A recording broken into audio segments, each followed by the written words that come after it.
Hi guys, welcome to yet another video. तो इस video में मैं बात करूंगा कोटक स्मॉल कैप फंड के बारे में। और मैं इस फंड को रिव्यू करूंगा इन डेप्थ। मैं आपको बताऊंगा इसके क्या क्या पैरामीटर्स है और कैसे है इसके सारे रिटर्न्स और होल्डिंग्स कैटेगरी एवरेज को बीट कर पाया ही या नहीं, सब कुछ मैं बताऊंगा इस वीडियो में। वीडियो को अंत तक देखना and let's start the video. तो इस फंड का जो रेटिंग है वो है 4 स्टार। तो 4 स्टार रेटेड फंड है। फंड साइज है इस फंड का 8,498 करोड़। तो ये ना ही काफ़ी ज़्यादा है ना ही काफ़ी कम है। इसका आज का डेट के जो एनएवी है ₹185.25 का। और इसका मिनिमम एसआईपी अमाउंट है ₹500 का। तो फंड के फंड मैनेजमेंट की बात करते हैं तो फंड मैनेजर्स दो है इस फंड का। एक है पंकज तिब्रेवाल जो जनवरी 2013 से अभी तक है। तो ये काफ़ी पुराना फंड मैनेजर है जो अभी अभी तक फंड को चला रहा है। और जो दूसरा है उनका नाम है अर्जुन खन्ना जो मार्च 2022 से अभी तक है। तो आइए नज़र डाल लेते हैं फंड के जो रिटर्न्स है उसकी तरफ। तो फंड का जो रिटर्न है ऑल टाइम का रिटर्न है 19.5%। तो ऑल टाइम में फंड ने काफ़ी बढ़िया रिटर्न दिया है। 19.5% for a small cap is quite good. 5 years का अगर हम रिटर्न देखें फंड का तो फंड ने रिटर्न दिया है 16.7% का। और कैटेगरी एवरेज ने रिटर्न दिया है 11.7% का। और रैंकिंग कैटेगरी इसका 5 ईयर्स में है सेकेंड में। 3 ईयर्स का अगर हम बात करें तो फंड ने रिटर्न दिया है 27.9% का। और कैटेगरी एवरेज ने रिटर्न दिया था 25.8% का। और रैंकिंग कैटेगरी 3 ईयर्स में है सेवन्थ। और 1 ईयर का अगर हम देखें तो फंड ने रिटर्न दिया था 0.3% का। और कैटेगरी एवरेज ने दिया था 0.5% का। तो ऑलमोस्ट कैटेगरी एवरेज के मतलब बराबर ही है 1 ईयर में। और रैंकिंग कैटेगरी है 18th में।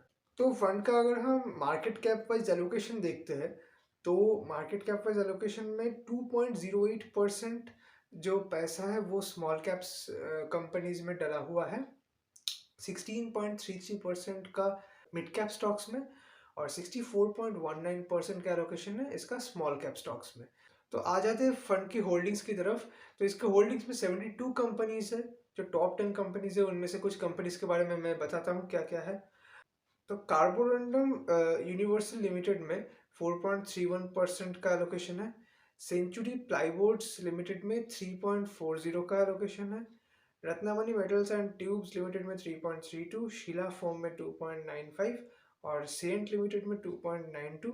और बाकी जो सारे कंपनीज है काफ़ी सारे कंपनीज है, सभी का तो नाम मैं बता नहीं सकता हूँ। तो सभी में 2% से कम का ही एलोकेशन है, मतलब 2.5 to 2% तक ही है। तो इससे हम ये देख सकते हैं कि इसके पोर्टफोलियो में अगेन मतलब काफ़ी सारे कंपनीज है, 72 नंबर ऑफ कंपनीज है। तो इसी वजह से काफ़ी डाइवर्सिफाइड है इसका पोर्टफोलियो, काफ़ी सारे कंपनीज में डिस्ट्रीब्यूटेड है। आपका मतलब इसका जो टोटल एयूएम का पैसा है वो। तो ये भी एक अच्छी चीज़ है डाइवर्सिफिकेशन के पॉइंट ऑफ व्यू से अगर हम देखें तो। फंड का अगर हम इक्विटी कैश और डेट का स्प्लिट देखें तो इक्विटी में 96.7% का एलोकेशन है और कैश में सिर्फ 3.2% है। तो ज़्यादातर इक्विटी में ही है। इक्विटी सेक्टर एलोकेशन अगर हम देखें फंड का तो केमिकल सेक्टर में 18.6% का है। कंज्यूमर गुड्स में 13.5% का है। अदर्स में 12.1, मेटल्स एंड एलॉयज में 10.9%, कैपिटल गुड्स में 10.2%। और बाकी जो सारे सेक्टर्स हैं मैं वो आपको स्क्रीनशॉट में दे दूंगा। तो उनमें 10% से कम का ही एलोकेशन है। तो अगर हम सेक्टर वाइज एलोकेशन का बात करें तो केमिकल सेक्टर जो है अभी का उसका परफॉर्मेंस उतना खास नहीं है। और केमिकल सेक्टर में मतलब काफ़ी ज़्यादा एलोकेशन इन्होंने करके रखा है। लेकिन फ्यूचर तो कोई ना जानता, फ्यूचर में शायद केमिकल सेक्टर में अच्छा इसका रिटर्न दे सकता है केमिकल सेक्टर। तो इसी वजह से शायद उन्होंने ज़्यादा एलोकेशन केमिकल सेक्टर में रखा है। हालांकि कंज्यूमर गुड्स जो है कंज्यूमर गुड्स में 13.5% है। लेकिन और कंज्यूमर गुड्स काफ़ी अच्छा रिटर्न देने वाला सेक्टर हो जाता है। तो यही था इक्विटी सेक्टर एलोकेशन का जो स्प्लिट है वो। फंड का अगर हम टर्नओवर रेशियो देखते हैं, टर्नओवर रेशियो फंड का है 5.91%।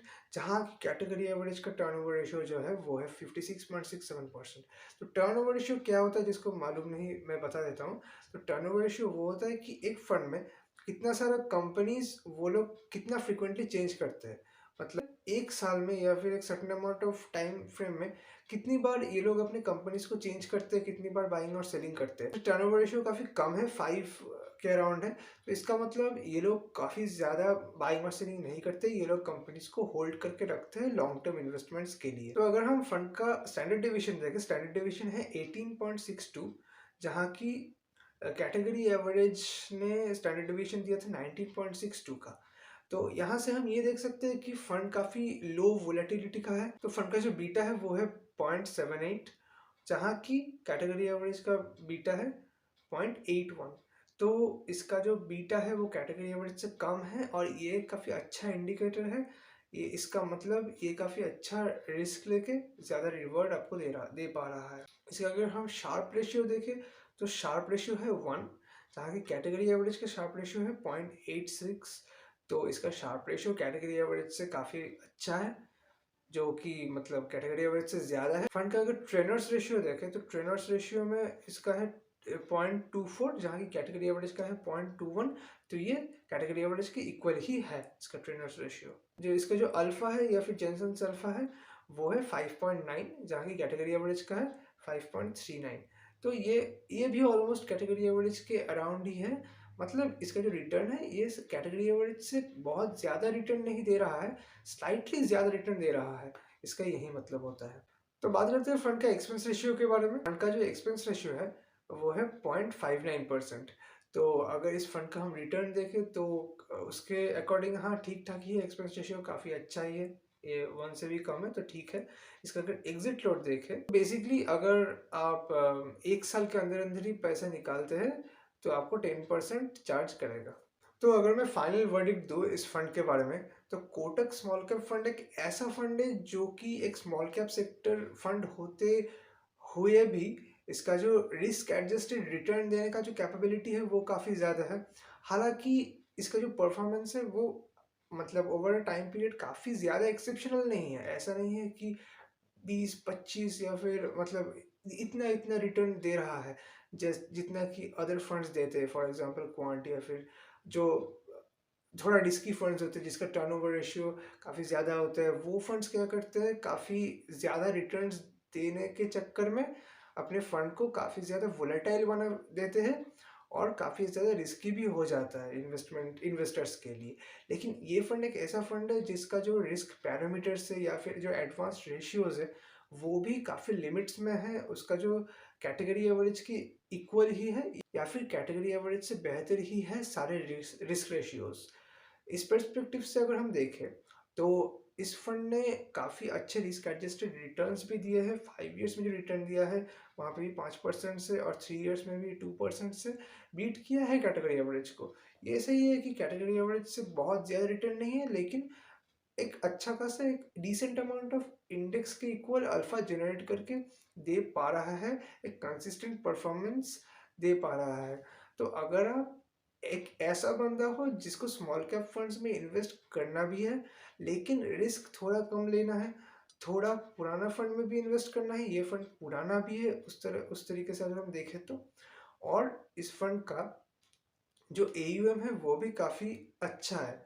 तो अगर आप ऐसे बंदे हो जिसको काफ़ी कम रिस्क में थोड़ा स्मॉल कैप के एक्सपोजर चाहिए और रिटर्न्स भी डिसेंट आपको चाहिए, आपको एक्सेप्शनल रिटर्न्स नहीं चाहिए लेकिन डिसेंट रिटर्न्स चाहिए, तो ये फंड आपके लिए काफ़ी अच्छा है। इस फंड में ज़्यादा कुछ प्रॉब्लम्स मुझे दिखा नहीं, बेसिक्स और फंडामेंटल्स सब कुछ ठीक है। तो इस फंड में आप इन्वेस्ट कर सकते हो अगर आप चाहो तो, लेकिन इन्वेस्टमेंट से पहले आप अपना खुद का रिसर्च ज़रूर करना। और अगर आप इस फंड में हो इन्वेस्टेड तो बिल्कुल बने रह सकते हो, उसमें कोई प्रॉब्लम नहीं है, ये काफ़ी बेहतरीन फंड है स्मॉल कैप में। तो यही था गाइस आज के वीडियो के लिए। अगर ये वीडियो आपको पसंद आया तो वीडियो को लाइक कर दीजिए, शेयर कर दीजिए, चैनल को सब्सक्राइब भी कर दीजिए और कमेंट भी कर दीजिए कि आपका फेवरेट स्मॉल कैप फंड क्या है। तो see you in the next video. Thank you.